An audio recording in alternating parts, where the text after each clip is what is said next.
ಆಹ್, ಎಂತಹ ಅಪರಿಮಿತ ಸೌಂದರ್ಯ! ಕಂಡೊಡನೆ ಕೈವಶ ಮಾಡಿಕೊಳ್ಳಬೇಕೆನ್ನಿಸುವ ಕಾಮಿನಿ. ಇವಳ ಒಲವನ್ನು ನಾನು ಪಡೆದೇ ತಿನ್ನಬೇಕು. ಇವಳ ಸೌಂದರ್ಯವನ್ನು ಹೀರಬೇಕು. ನಾನು ಇವಳನ್ನು ಪಡೆಯದೇ ಹೋದರೆ ನನ್ನ ಪೌರುಷವೇ ವ್ಯರ್ಥ. ಪೌರುಷವೇ ವ್ಯರ್ಥ.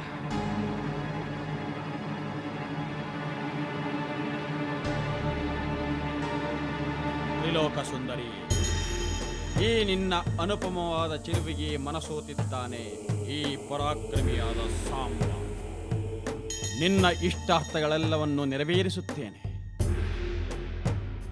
ನನ್ನ ವಿರಹದುರಿಯನ್ನು ನಿವಾರಿಸು. ಲೋಕದ ಎಲ್ಲ ಭಾಗ್ಯಗಳು ನಿನ್ನದಾಗುವುದು. ಕಣ್ತೆರೆದು ನೋಡು, ಮಾತನಾಡು. ನಿನ್ನ ವ್ಯರ್ಥ ಆಲಾಪಗಳನ್ನು ಬಿಡು ಮನುಷ್ಯನೇ.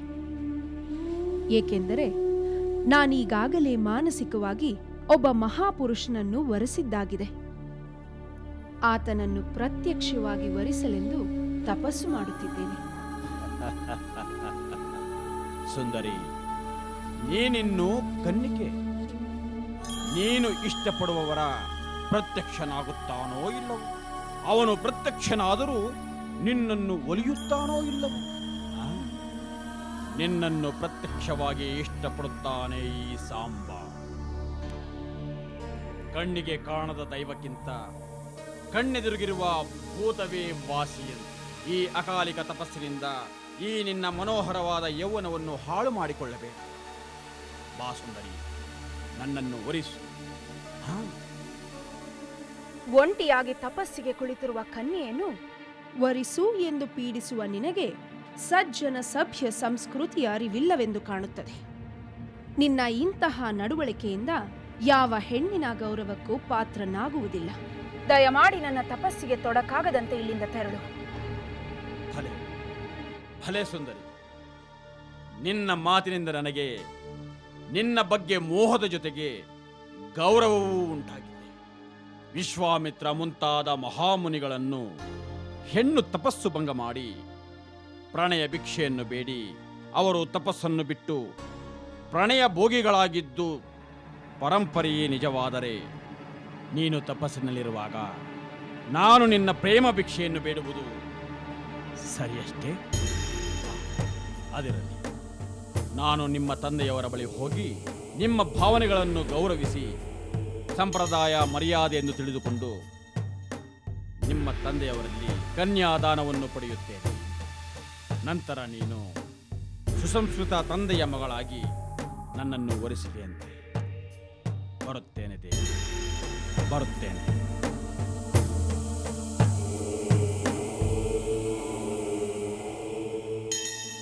ಸಾಂಬ, ನನ್ನ ಮಗಳ ಇಚ್ಛೆಗೆ ವಿರುದ್ಧವಾಗಿ ಬೇರೆ ಯಾರಿಗೂ ಸಹ ಅವಳನ್ನು ಮದುವೆ ಮಾಡಿಕೊಳ್ಳುವ ಮಾತೇ ಇಲ್ಲ.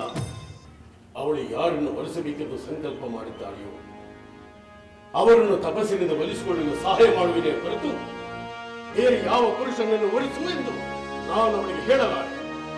ಮಹಾರಾಜ, ಚಿಕ್ಕವರು ಅವಿವೇಕದಿಂದ ಕೈಗೊಂಡ ನಿರ್ಧಾರವನ್ನು ಹಿರಿಯರಾದ ನೀವು ಸರಿಪಡಿಸಬೇಕೇ ಹೊರತು ಅವರ ಅವಿವೇಕಕ್ಕೆ ನೀರೆರೆಯಬಾರದು. ಮರಳುಗಾಡಿನ ಮರೀಚಿಕೆಯನ್ನು ನೀರೆಂದು ಹಿಡಿಯಲು ಹೋದ ಭ್ರಮಾಧೀರರಿಗೆ ಹಿರಿಯರಾದ ನೀವು ಮಾರ್ಗದರ್ಶನ ನೀಡಿ ಅವರಿಗೆ ನಿಜವಾದ ಚೆಂದವನ್ನು ತೋರುವುದು ನಿಮ್ಮ ಧರ್ಮ ಹಾಗೂ ಕರ್ತವ್ಯವಲ್ಲವೇ? ಸಾಂಬ, ನನಗೆ ಕರ್ತವ್ಯವನ್ನಾಗಲಿ ಧರ್ಮವನ್ನಾಗಲಿ ಬೋಧಿಸುವ ಉದ್ಧಡತನ ಮಾಡಬೇಡ.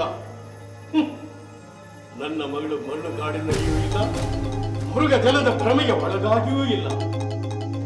ನಿತ್ಯ ಸತ್ಯ ಸಂಕಲ್ಪವಾದ ಮಹಾವಿಷ್ಣುವನ್ನು ಪತಿಯಾಗಿ ಪಡೆಯುವ ಅವಳ ಹಂಬಲದಲ್ಲಿ ಅವಿವೇಕತನವೂ ಇಲ್ಲ. ನಾನದನ್ನು ತಪ್ಪಿಸಿ ಬೇರೆ ಮಾರ್ಗದರ್ಶನ ಮಾಡುವ ಅವಶ್ಯಕತೆ ಇಲ್ಲ. ಆದ್ದರಿಂದ ನೀನು ಈ ವಿಚಾರದಲ್ಲಿ ನನ್ನೊಂದಿಗೆ ಮಾತನಾಡುವ ಅವಶ್ಯಕತೆ ಇಲ್ಲ. ನೀನು ಇಲ್ಲಿಂದ ತೆರಳಬಹುದು. ರಾಜೇಂದ್ರ, ನೀವು ಹೇಳಿದ್ದೆಲ್ಲ ನಾನು ಸರಿಯೆಂದು ಭಾವಿಸಿ ತಮ್ಮ ಮಾತುಗಳನ್ನು ಗೌರವಿಸಿ ನಾನೊಂದು ವಿಚಾರವನ್ನು ಹೇಳುತ್ತೇನೆ. ಇದನ್ನು ಕೇಳುವ ಕೃಪೆ ಮಾಡಬೇಕು. ಸರಿ, ಅದೇನೆಂದು ಒಂದೆರಡು ಕ್ಷಣಗಳಲ್ಲಿ ತಿಳಿಸಿ ನೀನಿಲ್ಲಿಂದ ನಿರ್ಗಮಿಸು. ನಿನ್ನೊಂದಿಗೆ ಅನಾವಶ್ಯಕ ಮಾತುಗಳಲ್ಲಿ ತೊಡಗಿಸಿಕೊಳ್ಳುವುದಕ್ಕಿಂತ ಹೆಚ್ಚಿನ ಉಪಯುಕ್ತ ಕೆಲಸಗಳು ಬೇರೆ ಇವೆ. ಬೇರೆ ಯಾರಾದರೂ ಈ ಮಾತನ್ನು ಹೇಳಿದ್ದರೆ ಈ ಕ್ಷಣವೇ ಅವರ ತಲೆ ನೆಲಕ್ಕೆ ಉರುಳುತ್ತಿತ್ತು. ಆದರೆ ನಾನು ಇಷ್ಟಪಟ್ಟ ಹೆಣ್ಣಿನ ತಂದೆ ಎಂದು ತಾಳ್ಮೆ ವಹಿಸಿದ್ದೇನೆ. ಸಾಂಬ, ಅದೇನೋ ಹೇಳುವೆನೆಂದು ಮೌನವಾಗಿ ಏಕಿರುವೆ. ಬೇಗ ಹೇಳಿ, ಇಲ್ಲಿಂದ ತೊಲಗು. ಆಗಲಿ ಮಹಾರಾಜ. ನಿಮ್ಮ ಮಗಳು ಮಹಾವಿಷ್ಣುವನ್ನು ಒರೆಸುವ ತಪಸ್ಸಿಗೆ ಯುದ್ಧ ಉಂಟಾಗಿ ಅದು ಸಾಧ್ಯವೇ ಆಗದೆ ಹೋದರೆ, ಮಹಾವಿಷ್ಣುವನ್ನು ಒಲಿಸಿಕೊಳ್ಳಲು ನಿಮ್ಮ ಮಗಳು ವಿಫಲಳಾದರೆ ಅವಳನ್ನು ಕನ್ಯೆಯಾಗಿಯೇ ಉಳಿಯಲು ಬಿಟ್ಟು ಅವಳ ಜೀವನವನ್ನು ಬೆಂಗಾಡಾಗಿಸದೆ ಈ ಪರಾಕ್ರಮಶಾಲಿಯಾದ ಸಾಂಬನಿಗೆ ಕೊಟ್ಟು ವಿವಾಹ ಮಾಡಿಕೊಳ್ಳುವ ಮನಸ್ಸು ಮಾಡುವಿರ? ಸಾಂಬ, ಪ್ರಮಾದೀನನಾಗಿ ಹಗಲು ಕನಸು ಕಾಣುತ್ತೇನೆ. ನನ್ನ ಮಗಳ ಅಪರಿಮಿತ ಶಕ್ತಿ ಸಾಮರ್ಥ್ಯಗಳ ಬಗ್ಗೆ ನಿನಗಿಲ್ಲ. ಅದನ್ನು ಅರಿತುಕೊಳ್ಳುವ ಯೋಗ್ಯತೆಯೂ ನಿನಗಿಲ್ಲ. ಆವಿಯೊಳಗಿನ ಮೀನು ಆಕಾಶದ ತಾರೆಯನ್ನು ಮುಟ್ಟಲು ಆಸೆ ಪಟ್ಟು ನೀರಿನಿಂದ ಮೇಲೇರಿ ಬಂದರೆ ಏನಾಗುವುದು ಬಲ್ಲೆಯ? ಭೂಮಿಯಲ್ಲಿ ಬದುಕುವುದೇ ಕಷ್ಟವಾದ ಜಲಚರ ಆಕಾಶದ ವಸ್ತುವನ್ನು ಮುಟ್ಟಲು ಆಸೆ ಪಟ್ಟಂತೆ ನೀನೂ ವರ್ತಿಸದೆ ನಿನ್ನ ಯೋಗ್ಯತೆಗೆ ತಕ್ಕಂತೆ ಹೆಣ್ಣೊಂದನ್ನು ಹುಡುಕಿ ವಿವಾಹವಾಗಿ ಬದುಕು. ಹೌದು, ಈ ನಿನ್ನ ಅವಿವೇಕದ ಆಸೆಯನ್ನು ಕೇಳಿ ಕೋಪಗಳಲ್ಲೇ ಶಾಂತವಾಗಿ ನಿನಗೆ ಉತ್ತರಿಸಿದ್ದೇನೆಲ್ಲ ಅದೃಷ್ಟ. ಬೇರೆ ಯಾರಾದರೂ ನೀನು ಹೇಳಿದಂತ ಮಾತುಗಳನ್ನು ಹೇಳಿದ್ದರೆ ಬಹುಶಃ ಅವರು ನಿನ್ನಷ್ಟು ಅದೃಷ್ಟವಂತರಾಗಿರುವುದಿಲ್ಲ. ತಕ್ಷಣ ಶಿಕ್ಷೆಗೆ ಗುರಿಯಾಗುತ್ತಿದ್ದರು. ಮತ್ತೆ ನೀನು ಇದೇ ವಿಚಾರಕ್ಕೆ ಬಂದರೆ ನಿನಗಾಗುವುದು ಅದೇ ದಂಡನೆ. ಇಲ್ಲ, ನಾನಿನ್ನು ಬರುವುದಿಲ್ಲ. ಹೋಗುತ್ತೇನೆ.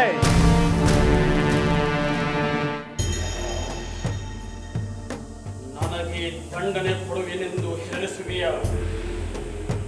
ನಿನ್ನ ಮಗಳನ್ನು ಹೇಗೆ ಪಡೆಯಬೇಕೆಂಬುದು ನನಗೆ ಗೊತ್ತಿದೆ. ಇನ್ನು ಅದೇ ಸರಿ.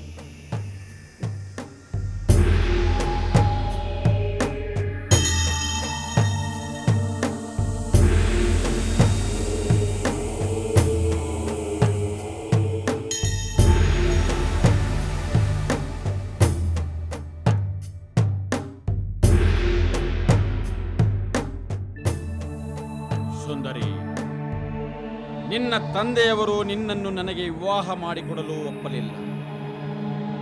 ನೀನು ನನ್ನ ಪ್ರೇಮ ಯಾಚನೆಯನ್ನು ಪುರಸ್ಕರಿಸಲಿಲ್ಲ. ಆದರೆ ಈ ಸಾಂಬ ನಿನ್ನನ್ನು ವರಿಸದೆ ಬಿಡುವುದಿಲ್ಲ.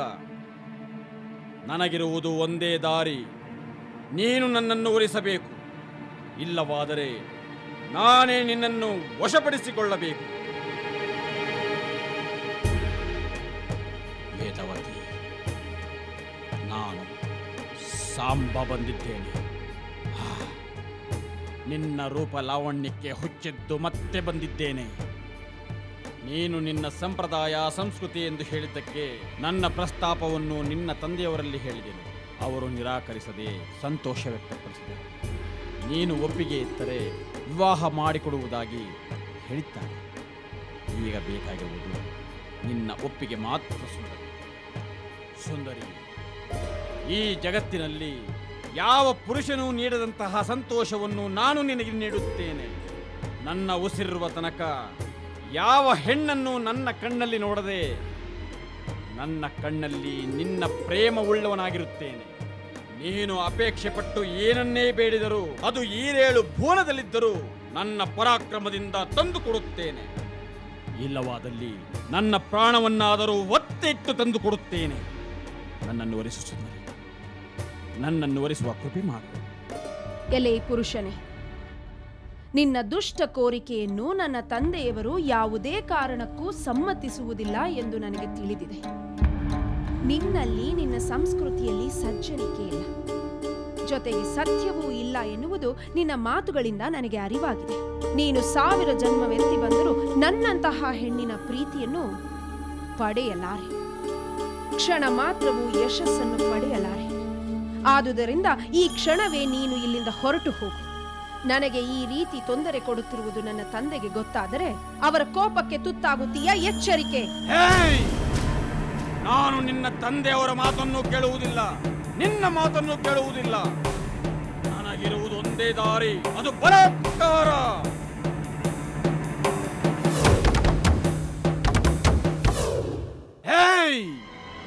ನಾನು ನಿನ್ನ ತಂದೆಯವರ ಮಾತನ್ನು ಕೇಳುವುದಿಲ್ಲ, ನಿನ್ನ ಮಾತನ್ನು ಕೇಳುವುದಿಲ್ಲ.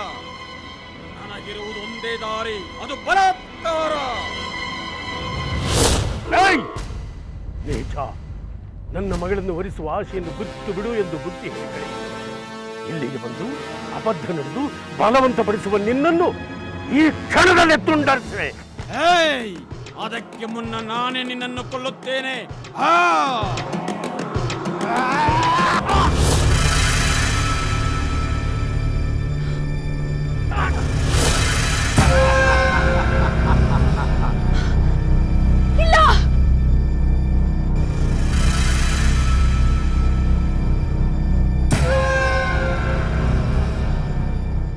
ತಂದೆಯವರೇ,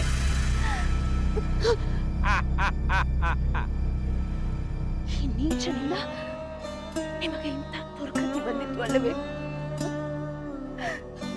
ತಪಸ್ಸನ್ನು ಮಾಡಿ ನನ್ನನ್ನು ಮಗುವಾಗಿ ಪಡೆದು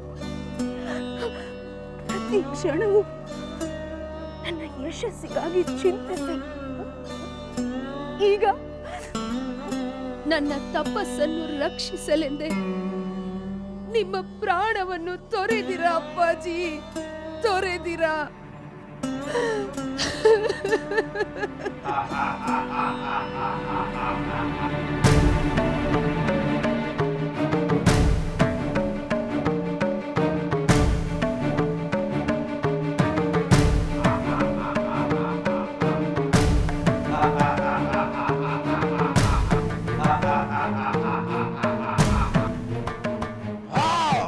ಪ್ರಾಣವನ್ನು ತೊರೆಯಲೇಬೇಕು.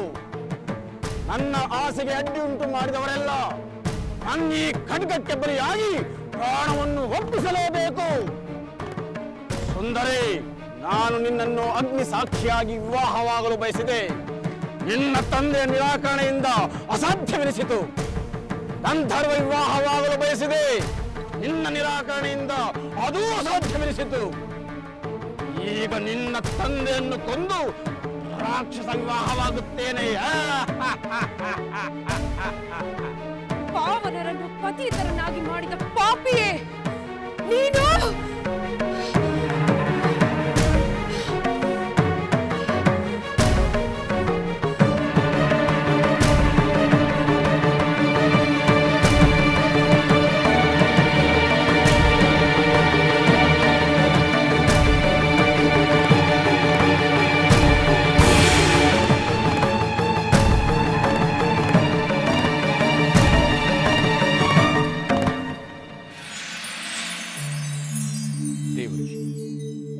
ಹಾಗಾದರೆ ತಾವು ಹೇಳಿದಂತೆ ಆ ದುಷ್ಟ ಸಾಂಬನನ್ನು ತನ್ನ ದೃಷ್ಟಿಯಿಂದಲೇ ಭಸ್ಮ ಮಾಡಿದ ವೇದವತಿಯು ತನ್ನ ತಪಸ್ಸನ್ನು ಮುಂದುವರಿಸಿ ಶ್ರೀಮನ್ನಾರಾಯಣನನ್ನು ಪತಿಯಾಗಿ ಪಡೆದಳೆ.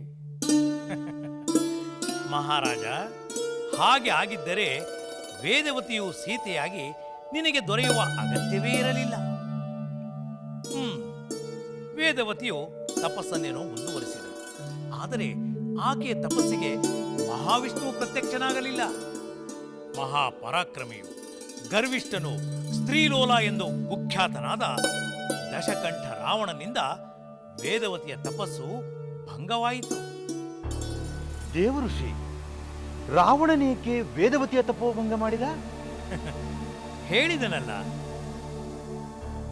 ರಾವಣನು ತನ್ನ ತಪೋಬಲದಿಂದ, ಪರಾಕ್ರಮದಿಂದ ಗರ್ವಿಷ್ಠನಾಗಿದ್ದ. ಇಂದ್ರನ ಅಮರಾವತಿಯ ಮೇಲೆ ಆಕ್ರಮಣವೆಸಗಿದ್ದ. ಆಗ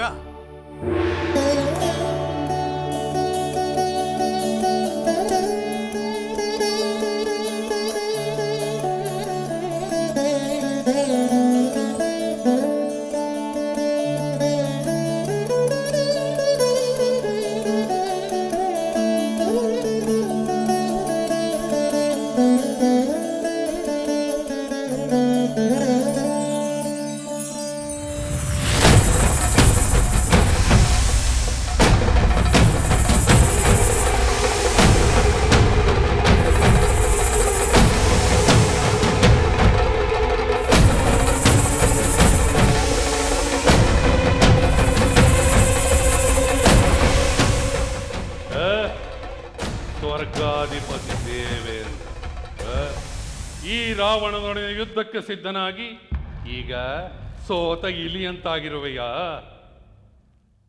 ಈ ಸ್ವರ್ಗವನ್ನು ನನಗೊಪ್ಪಿಸಿ ಶರಣಾಗಿ ನನ್ನ ಆಜ್ಞೆಯನ್ನು ಪಾಲಿಸಿದರೆ ನೀನು ಬದುಕುಳಿಯುವೆ.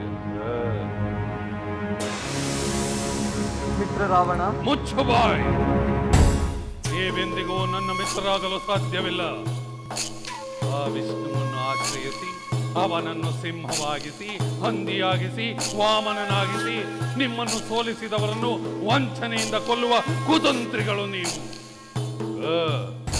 ಬಲದಲ್ಲಿ ಪರಾಕ್ರಮದಲ್ಲಿ ನಿಮಗಿಂತ ಪೌರುಷವಂತರಾದ ನಮ್ಮಂತ ಪರಾಕ್ರಮಿಗಳಿಗೆ ನೀವೆಂದಿಗೂ ಮಿತ್ರರಾಗಲು ಸಾಧ್ಯವೇ ಇಲ್ಲ.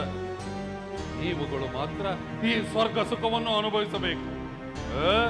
ನಿಮಗಿಂತ ವೀರರು ನಿಮ್ಮ ದಾಸಾನುದಾಸರಾಗಿ ನಿಮ್ಮ ಸೇವೆ ಮಾಡಬೇಕು. ಸ್ವಾರ್ಥಿಗಳು ನೀವು. ಇಲ್ಲ ರಾವಣ, ಇಲ್ಲ, ನೀನು ತಪ್ಪು ತಿಳಿದಿರುವೆ. ನಿನ್ನ ತಪೋನಿಷ್ಠೆಯನ್ನು ಸುಮ್ಮನೆ ಪರೀಕ್ಷಿಸಲು ತಮಗೆ ನನ್ನ ತಪೋಬಲದಿಂದ ನಿನ್ನ ಸ್ವರ್ಗ ತಪ್ಪಿ ಹೋಗುವುದೆಂದು ನನ್ನ ತಪಸ್ಸಿಗೆ ಎಷ್ಟು ತೊಂದರೆಯನ್ನು ಕೊಟ್ಟೆಯೋ, ಈಗ ಈ ಸ್ವರ್ಗ ನನ್ನದಾಗಿದೆ. ನಿನ್ನ ಈ ರತ್ನ ಸಿಂಹಾಸನ ನನ್ನದು.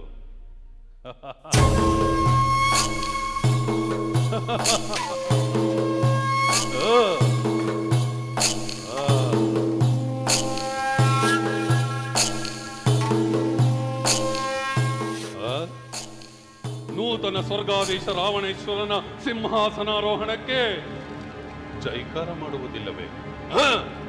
ಸ್ವರ್ಗಾಧೀಶ್ವರ ರಾವಣೇಶ್ವರನಿಗೆ ಜಯವಾಗಲಿ. ಸ್ವರ್ಗಾಧೀಶ ರಾವಣೇಶ್ವರನಿಗೆ ಜಯವಾಗಲಿ. ಸ್ವರ್ಗಾಧೀಶ ರಾವಣೇಶ್ವರನಿಗೆ ಜಯವಾಗಲಿ. ಸ್ವರ್ಗಾಧೀಶ ರಾವಣೇಶ್ವರನಿಗೆ ಜಯವಾಗಲಿ.